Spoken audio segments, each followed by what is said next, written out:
What are Riemann sums? Well, it's basically the approximation of the area beneath a given curve using only rectangles. So let's choose the simplest curve to start off with. Here is y is equal to x squared. So we're going to find the area between x equals 1 and x equals 2. Just equilibrium points. 1, 2, 3, 4. 1, 2, 3, 4, 5.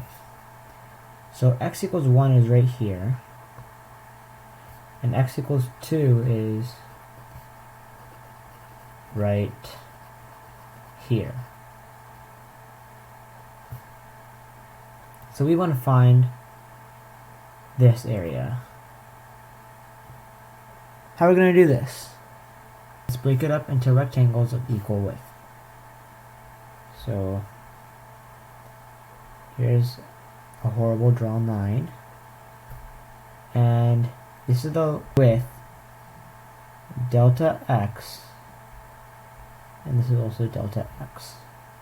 Well, what is delta x? We're ending at x equals 2 and we're starting at x equals 1.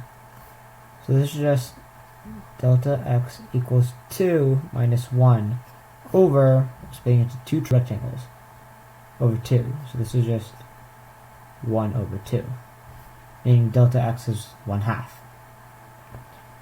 So if we draw this width and we draw this width, we have two rectangles that should approximate the length underneath this curve when x equals 1 and x equals 2.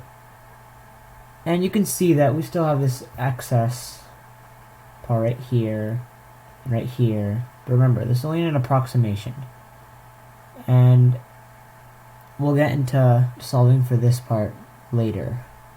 So if the width is equal and the width is 1/2, then what is f of x when x equals 1?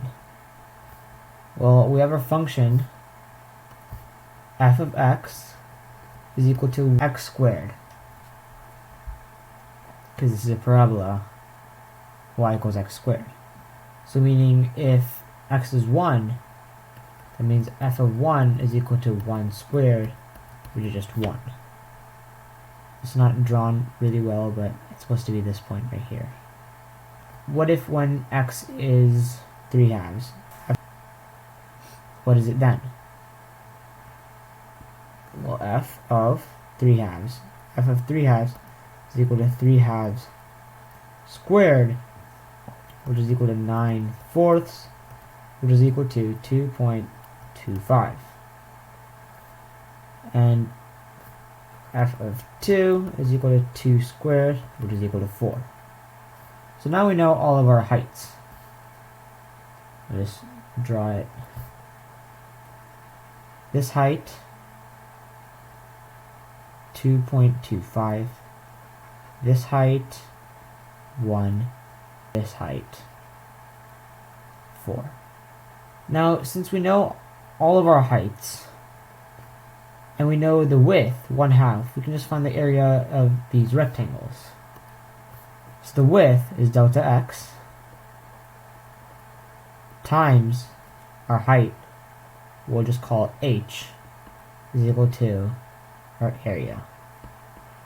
So what is delta x? Well, delta x is 1/2. Our height, let's solve the area of this first. The height is 1, meaning the area is 1/2. Now this rectangle, delta x is still 1/2 times, I'll just write this as a fraction, 9/4. This is equal to 9/8.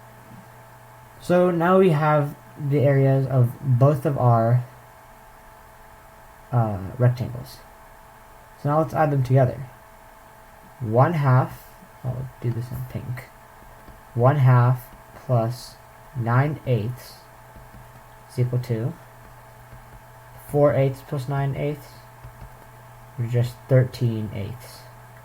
Meaning the approximate area beneath this curve, y equals x squared when x is 1 and x is 2, is approximately 13/8.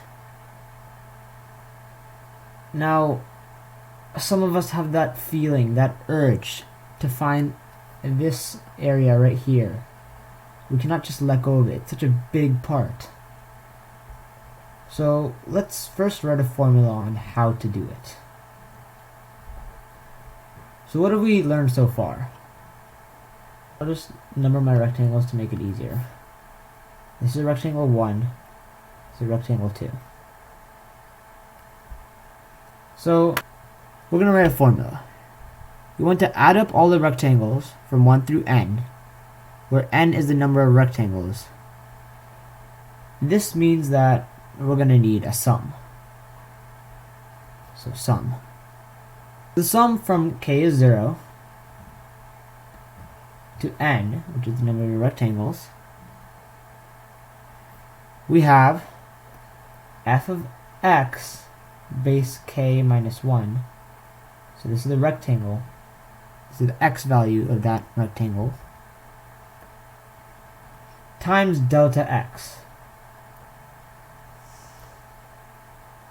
So we know our height. This is f of x sub k minus 1 times delta x. So this is our area.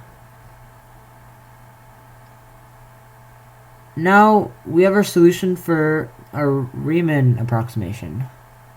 How do we turn this into an integral? Well, we know if n keeps getting bigger, then the approximation gets more exact. So as n approaches infinity, then the approximation is more exact. Meaning we could rewrite this as the sum from when k is 0 to n. We have f of x, k minus 1 times delta x, but we have a limit. Lim n approaches infinity. And here is our integral.